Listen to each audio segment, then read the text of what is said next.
मेरे और तुम्हारे आका सल्लल्लाहु अलैहि वसल्लम इरशाद फरमाते हैं, दूसरा गिरोह, दूसरा दूसरा गिरोह, दूसरा गिरोह, दूसरा काफिला, दूसरा टोला जब अपनी कब्र से निकलेगा तो उसकी शक्ल सूअर की तरह और खिंजीर की तरह होगी। खिंजीर और सूअर की शक्ल में वो अपनी कब्रों से निकलेंगे।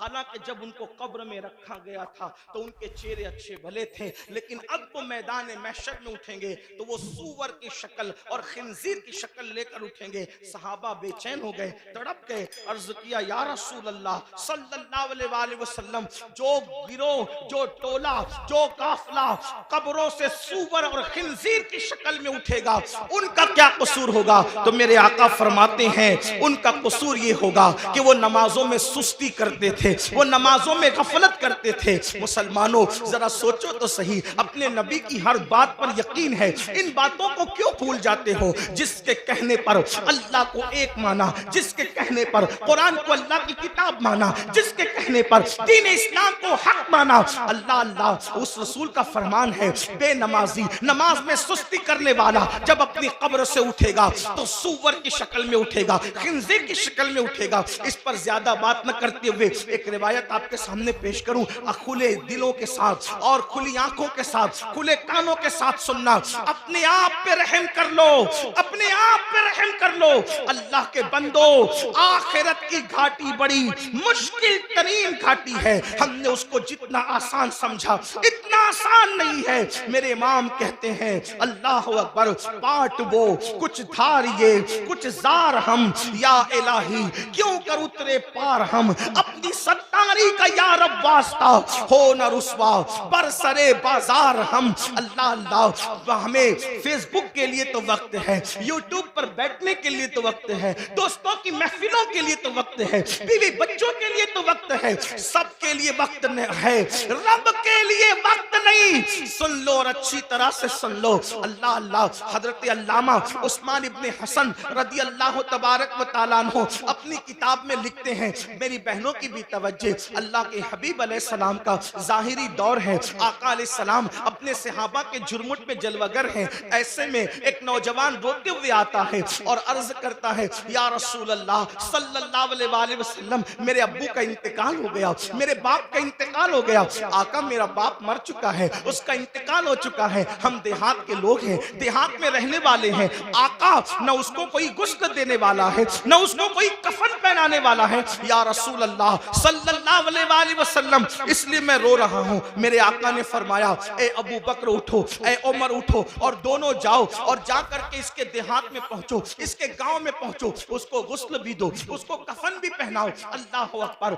जब सिद्दीक अकबर, फारूक आजम, मेरे आका के दोनों यार शेखैन करीमैन उठे और देहात में पहुंचे तो जैसे मैयत के करीब गए गुस्ल देने के लिए चेहरे से चादर हटाई, चेहरे से चादर हटाई तो क्या देखा कि उसका मुंह, मैयत का मुंह काले सूअर की तरह हो गया, काले खिंजीर की तरह हो गया। अल्लाह अकबर। सिद्दीक और फारूक ने जब ये मंजर देखा जार जार बोलने लगे, जारो कतार बोलने लगे। एक कासिद को अल्लाह के रसूल सल्लल्लाहु अलैहि वसल्लम की बारगाह में पेश किया गया, या रसूल अल्लाह, इसका चेहरा तो काले सूअर की तरह, काले खिंजीर की तरह हो गया, इसको कैसे गुस्ल दें, इसको कैसे कफन पहनाए? अल्लाह अकबर। मेरे और तुम्हारे आका सल्लल्लाहु अलैहि वसल्लम खुद तशरीफ लाए चल करके, और जब उसका मुंह काले खिंजीर की तरह देखा हुजूर अलैहिस्सलाम भी रो पड़े। फिर मेरे आका ने दुआ की और दुआ करने के बाद उसका चेहरा ठीक हो गया। जब चेहरा ठीक हो गया तो फिर गुस्ल दिया गया, कफन पहनाया गया, नमाज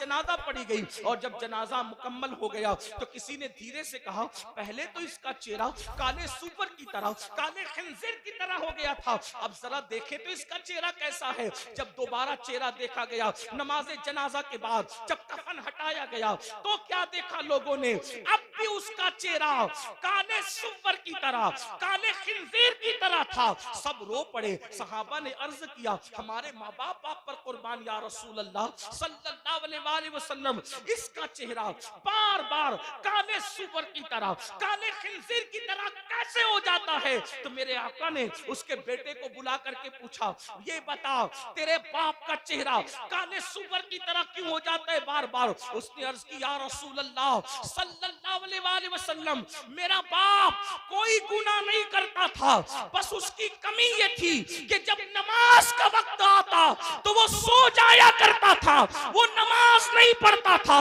तब मेरे आका ने इरशाद फरमाया, लोगों ध्यान से सुनो, जो नमाज में सुस्ती करेगा वो अपनी कब्र से इस हालत में उठेगा कि उसका मुंह काले सूअर की तरह होगा, काले खिंजीर की तरह होगा।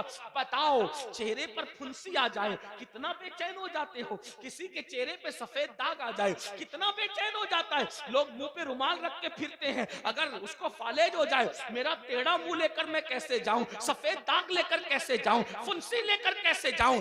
अपने जैसे इंसानों के सामने जब ये ऐब लेकर नहीं जाते, जिसको डॉक्टर दुरुस्त कर सकता है वो ऐब लेकर नहीं जाते, अल्लाह ना करे नमाज छोड़ने की वजह से मुंह काले सूअर की तरह होगा, तो अल्लाह की बारगाह में क्या मुंह लेकर जाओगे, किस तरह मुंह लेकर जाओगे। और सुन लो, दुनिया के इम्तिहान में अगर नाकाम हो गए तो फिर कामयाबी के चांसेस है, मगर आखिरत के इम्तिहान में अगर नाकाम हुए फिर कामयाबी का कोई चांस नहीं है।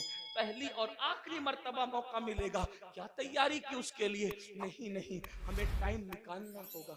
बड़ी माजरत के साथ एक बात और आपसे कहूं, आज मेरी कौम के दिमाग में एक खप्त है, नहीं हम तो गौस पाक के मानने वाले, हम तो गरीब नवाज के मानने, हम तो आला हजरत के मानने, हम तो शाह बरकतुल्लाह के मानने, तो हमें क्या होगा? हमने तो जिना करके भी जन्नत ही मिली, हमने तो नमाज छोड़ के भी जन्नत ही मिली, हमने तो पूरी जिंदगी कुरान को हाथ नहीं लगाया, तो क्योंकि हम मानने वाले कितने बड़ों के, जितने बड़ों के मानने वाले उनकी बड़ाई में मुझे कोई शक नहीं। लेकिन एक बात जरूर कहता हूं, जब नूह अलैहिस्सलाम का बेटा जहन्नम में जा सकता है, सुलभी बेटा, और कुरान फिर उसका नसब भी काट करके ऐलान करता है, लैसा मिन अहली, कभी आपकी औलाद से न रहा। तो जब सगे बेटे का नसब कट सकता है तो फिर नाम लेवाओं का रिश्ता, निस्बतें क्यों नहीं कट सकती? वो शख्स गौस पाक का कैसे हो सकता है जो नमाज नहीं पढ़ी? क्योंकि गौस पाक कह चुके कि बेनमाजी मरे तो उसे मुसलमान के कब्रिस्तान में दफन मत कर। मैं लोगों को कहता हूं, कुछ लोगों को बुरा भी लगता है, लेकिन मुझे लोगों का ख्याल कम है। हम लोग कादरी बन गए, चिश्ती बन गए, नक्शबंदी बन गए, सहरवर्दी बन गए, मदारी बने, वारसी बने, बरकाती बने, रजवी बने, अशरफी बने, सब बने। अब से पूछता हूँ, सच बताना अपने ईमान वाले दिलों पे हाथ रख के, क्या सच्चे मुसलमान भी बने हम? अपने आप से पूछो, आज सब बने? कादरी, चिश्ती, नक्शबंदी, अदीब, खतीब, शहीद, ये वो मुखय्यद, ये सब बने? सच्चे मुसलमान भी बने? आप कहेंगे तू कैसी बात करते आया है, हम क्या मुसलमान नहीं? मैंने कहा मैं आपके इस्लाम का मुनकिर नहीं, लेकिन पूछ रहा हूँ क्या सच्चे मुसलमान भी बने? कहा वो क्यों?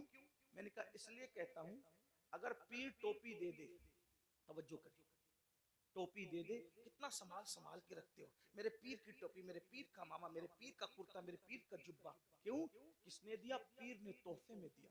और प्यार उससे कितना है कि कब्र में भी ले जाऊंगा। मैंने कहा तुझे सलाम हो, अच्छा है, प्यार, पीर से बहुत प्यार कर, अल्लाह इससे ज्यादा तुझे बरकत दे। लेकिन इतना जरूर तुझसे पूछूंगा, सिलसिले की मोहब्बत में तुझे पीर से इतना प्यार है कि पीर के दिए हुए तोहफे को तूने सीने से लगा लगा के रखा, क्या तूने अल्लाह के दिए हुए तोहफे के साथ भी यही सुलूक किया? जो कद्र तुझे पीर के तोहफे का है, जो कद्र तुझे उस्ताद के तोहफे का है, क्या अल्लाह के तोहफे के साथ भी तूने ऐसा ही सुलूक किया? वही कद्र की, वही इज्जत की, वही सीने से लगा के रखा? अल्लाह का तोहफा क्या है? मैंने कहा उसको नमाज कहते हैं। दिया अल्लाह ने, और किन हाथों से भेजा? किन हाथों से भेजा? सैयदुल मासूमीन मुहम्मदुर रसूलुल्लाह के हाथों से भेजा।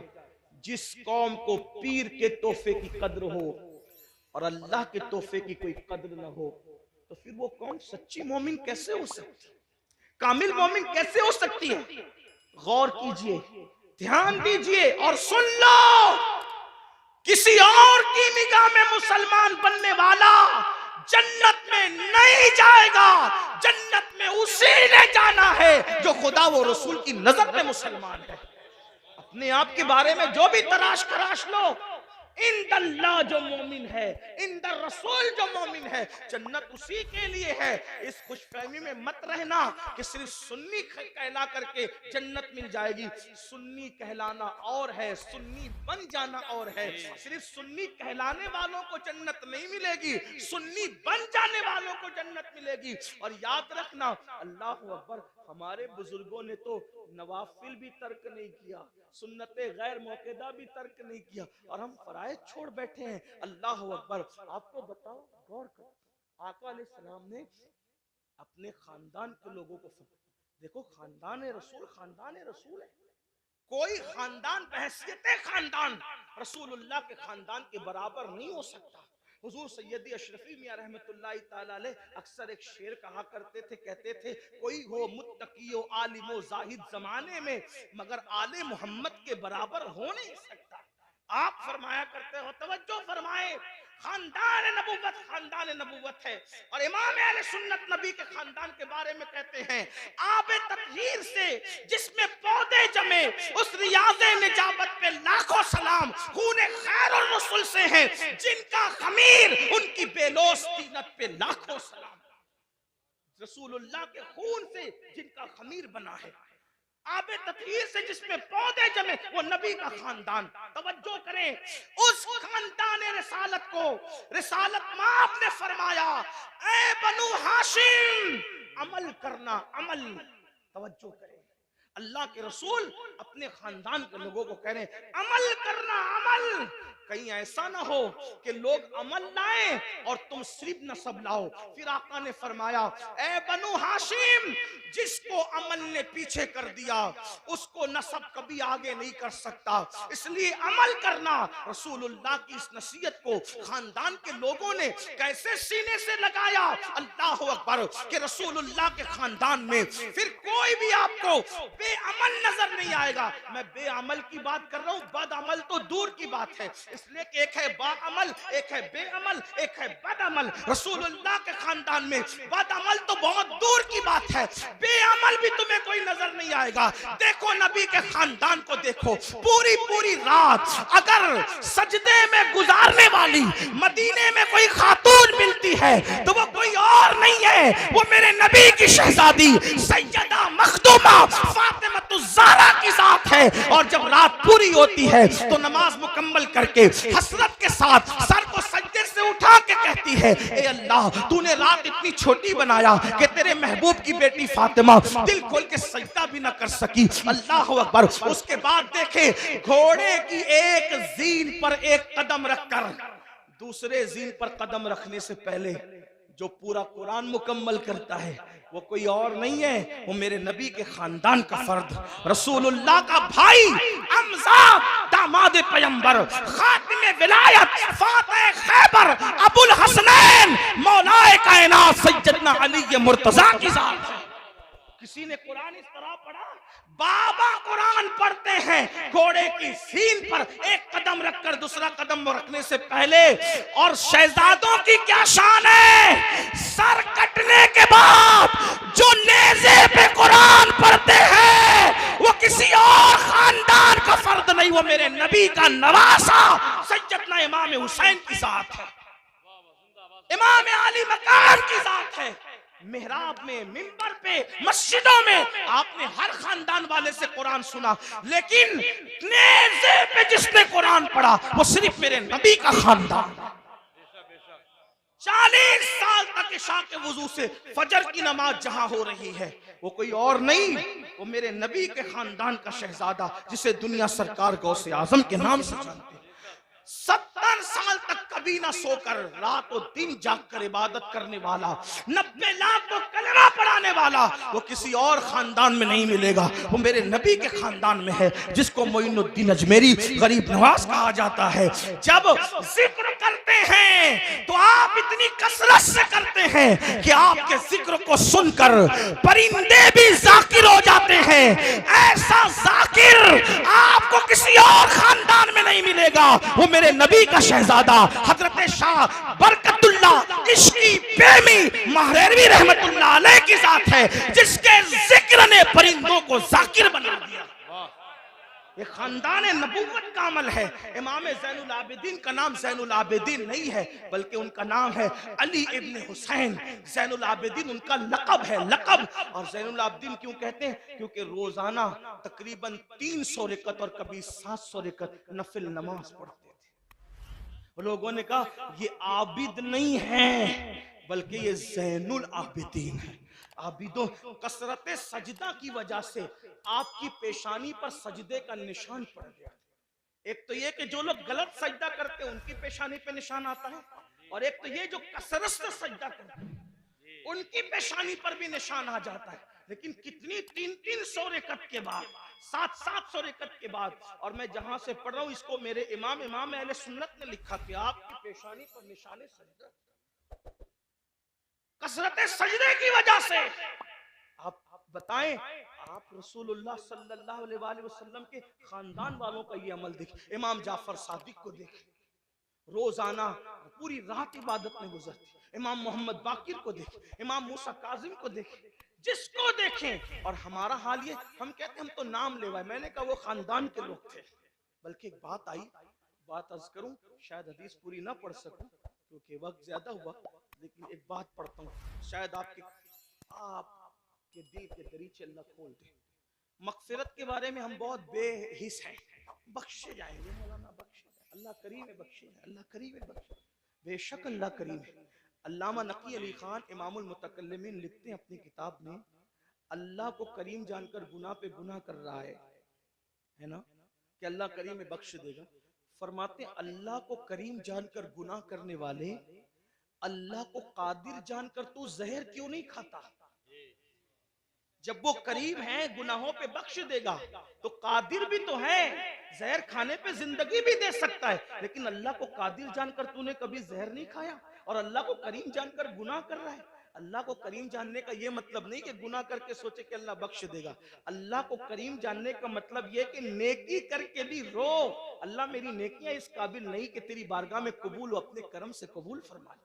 अल्लाह गुनाह तो गुनाह, अगर नेकी का सवाल कर ले तो हम अपने अल्लाह को नेकी का जवाब नहीं दे सकते। जो इतने चैन से बैठे हैं ना मेरे भाई, जब जिस दिन एहसास होगा कि मगफिरत किस चीज का नाम है तो आपको पता चलेगा। हजरत सैयदना इमाम जाफर सादिक का जिक्र है। इमाम जाफर सादिक को लोग इतना ही जानते हैं कि हम उनकी कूड़े की न्यास करते हैं, बस इतना ही जानते। लेकिन जानते हैं ये इमाम जाफर सादिक गौसे आजम से पहले अपने दौर के गौसे आजम है। मकामे गौसियत कुबरा पर फाइज इमाम जाफर सादिक। कौन इमाम जाफर सादिक? जिनकी जूतियां इमाम आजम अबू हनीफा जैसे लोग सीधा करते थे। और इमाम आजम कहते हैं कि अगर 2 साल ना होते इमाम जाफर सादिक की सोहबत के तो नौमान हलाक हो गया होता। ये इमाम जाफर सादिक।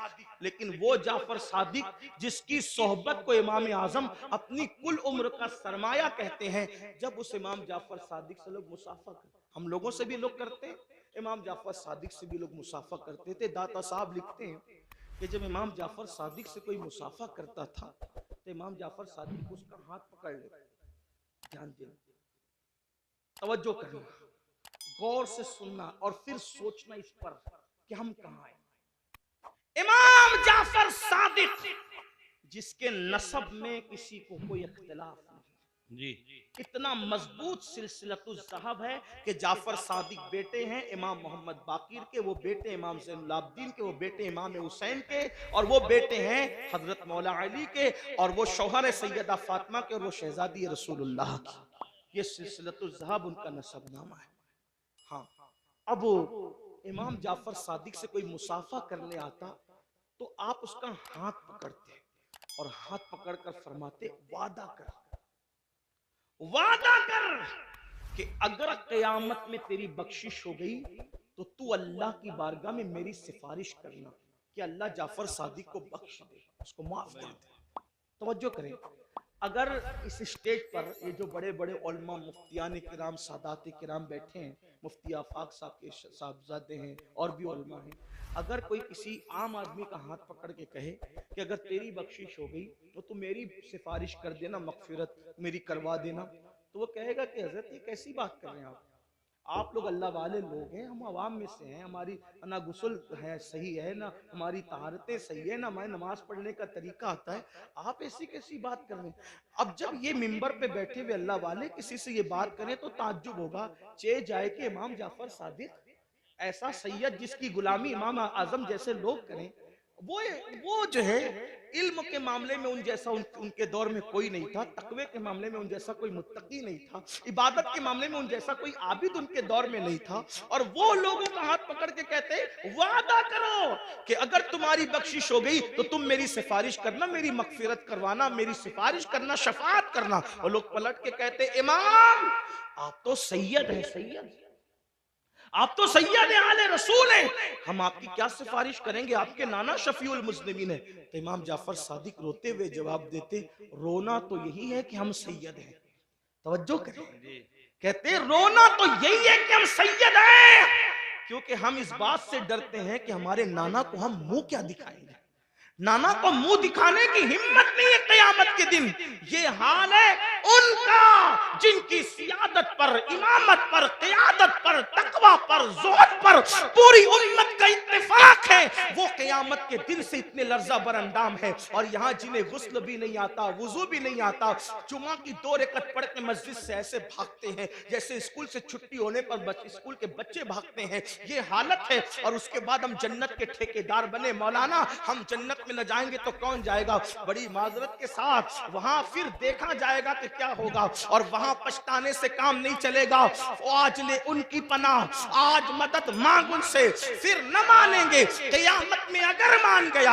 आज रातों को जाय करने वालों, आज रातों को फजूल गुजारने वालों, वक्त को बर्बाद करने वालों, ये जिंदगी का कीमती सरमाया अल्लाह ने पहली और आखिरी मर्तबा दिया है। खुदा के लिए इसको जाय न करो, इसको फजूल बर्बाद न करो, वरना मौत की बात पछताना होगा। मौत के बाद सिवाय पछताने के कुछ हाथ नहीं आएगा। लेकिन उस दिन का पछताना, अल्लाह अकबर, कोई फायदा न देगा। उसके बाद मेरे और तुम्हारे आका सल्लल्लाहु अलैहि वसल्लम फरमाते हैं, कुछ लोग ऐसे होंगे, अल्लाह अकबर, जब वो अपनी कब्रों से उठेंगे, ये तीसरा ग्रुप है, ये तीसरा टोला है जो अपनी कब्रों से उठेंगे, इस हालत में उठेंगे कि उनके पेट पहाड़ों की जैसे बड़े बड़े पेट होंगे, और उनके पेटों के अंदर सांप, बिच्छू और आग दहक रही होगी।